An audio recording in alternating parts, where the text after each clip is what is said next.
அஸ்ஸலாம் அலைக்கும் வரஹ்மத்துல்லாஹி வபரகாத்துஹு. தொழுகையின் பலன்களின் ஹதீஸ் 4.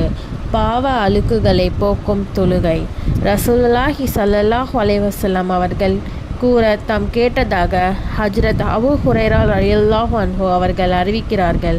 உங்களில் எவரேனும் ஒருவருடைய வீட்டு வாசலுக்கு அருகில் ஒரு ஆறு ஓடுகிறது. அவர் அதில் தினமும் 5 தடவை குளிக்கிறார். அவரது உடலில் கொஞ்சம் அழுக்கு இருக்குமா என்று நபி அவர்கள் வினவிய போது அழுக்கு அறவே இருக்காது என சஹாபாக்கள் பதிலளித்தார்கள்.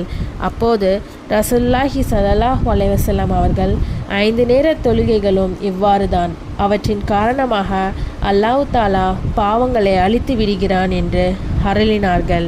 ஹஜ்ரத் ஜாபிர் ரலியல்லாஹு அன்ஹு அவர்கள் அறிவிப்பதாவது, 5 தொழுகைகளுக்கும் உதாரணமாகிறது.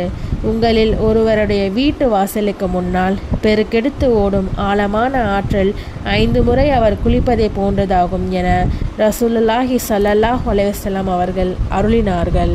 அஸ்ஸலாமு அலைக்கும் வரஹ்மத்துல்லாஹி வபரகாத்துஹு.